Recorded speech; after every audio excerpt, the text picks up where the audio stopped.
조금 속물적이지만 현실적인 이야기를 해보려고 하는데요. 저는 과학고등학교를 조기 졸업하고서 카이스트 학석과학을 나오고서 그 다음에 창업을 했습니다. 근데 솔직히 말하면 제가 어릴 때는 뭐가 되고 싶었냐면 의사가 되고 싶었습니다. 그리고 지금 시점에서 뒤를 돌아보면 그때 공부 잘했던 친구들은 의사 혹은 변호사를 하고 있습니다. 되게 이 점이 슬픈 일이라고 생각을 하는데요. 사실 학생들에게 암만 과학자 정말 좋은 거다, 국가과학자를 양성할 거다라고 말해봤자 학생들은 어떻게 해야지 돈 많이 벌지?를 생각하면서 학교를 다닐 수밖에 없습니다.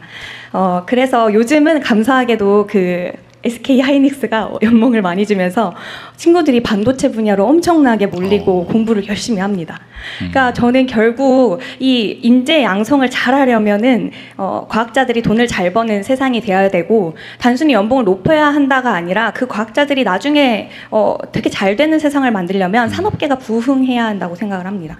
그럼 어떻게 산업계가 부흥하냐? 과학자들이 자기들이 연구한 걸 가지고 창업하려 할 때, 혹은 연구 과제를 할 때 결국 말씀하신 실패할 용기를 주시는 게 굉장히 중요한데요.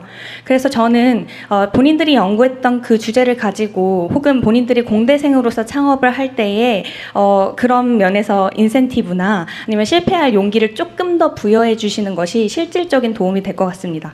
그렇게 해서 성공한 기업들이, 공대 출신 기업들이 많아지면 저 선배처럼 될 수 있네 라는 생각을 가지고 어린 학생들도 현실적인 고민을 가지고 이공계에 남아있을 거라는 생각이 듭니다. 말씀 들어주셔서 감사합니다.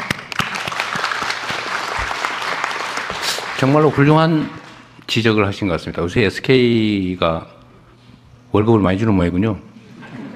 훌륭한 기업인 것 같아요. 근데 이것도 진짜 요즘 기업 문화가 많이 바뀌긴 바뀌었어요. 제가 여러 논란이 있는데 보니까 노동자들의 노동을 착취해가지고 이제 월급 떼어먹고 뭐 그런 데 있더라고요. 최근에 문제되는 데가. 줘야 될 돈 안 주고 떼어먹으려고 그러고 막 가혹하게 노동 조건 만들어서 사람들 죽고 다치고 막 이렇게 해서 거기서 이익을 보는 이 기업. 그리고 반대로 첨단 과학 기술에 투자해서 정말 국제 경쟁력을 기술로 실력으로 결판을 내면서 이렇게 수익을 나누는 그런 기업들로 이렇게 크게 나눌 수가 있는데, 제가 보기엔 대한민국도 그렇고 앞으로 전 세계가 그러겠지만 이제 노동자들 쥐어짜고 착취해가지고 거기서 돈 벌겠다 이런 생각하는 건 성공하기 어렵습니다. 뭐 잠깐 성공할지 모르겠지만.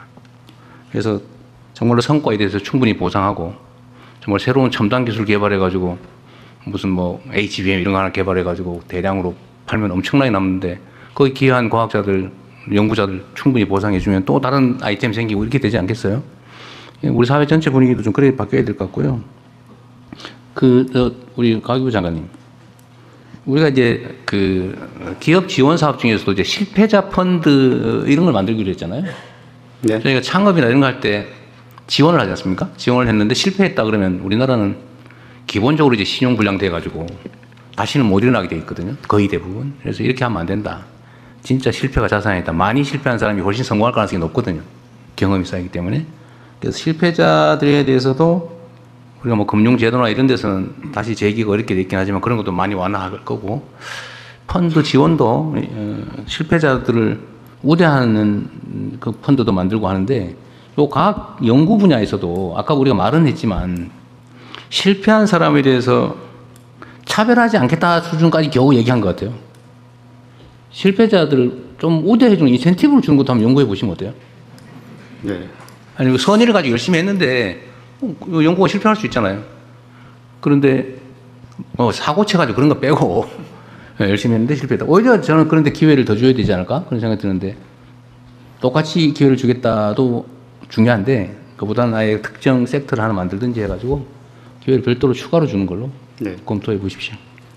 한 가지 좀 제가 예시를 좀 들어보면, 카이스트의 오준호 교수님이라고 있었는데, 이분이 당시에 일본에서 2003년, 4년 요때 이제 일본이 굉장히 휴머노이드 로봇 이런 쪽으로 많이 치고 나갔을 때 아무도 안 된다고 할 때 레인보우 로보틱스라는 회사를 만들어서 결국에는 뭐 많은 어떤 부정적인 의견들이 많았지만은 끝까지 도전을 하셔서 거의 3조, 4조 원에 달하는 기업 가치를 만들고 엑싯을 하셨습니다.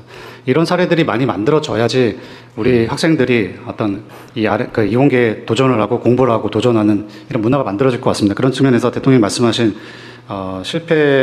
실패자들을 위한 어떤 여러 가지 좀 그 어떤 위안 펀드 그리고 또 어떤 동기부여 이런 것들을 할 수 있게 저희가 좀 고민을 그러니까 어차피 우리가 R&D 관련 예산을 우리가 35조 원을 넘게 옛날에 비하면 7, 8조 원 이상 더 늘린 거잖아요. 그 중에 일부를 아니 그런 부분 좀 특화해서 연구를 그냥 포괄적으로 주면 되잖아요. 과제를 너무 정하지 말고 포괄적으로 그럼 자유롭게 내봐라. 이래서 그 중에서 뭐 실패한 사람들한테 인센티브를 준다든지 해서 좀 기회를 더 주는 걸로. 그럼 연구해 볼 검토해 볼 만한 검토해 보겠습니다. 네, 좋은 생각 같습니다.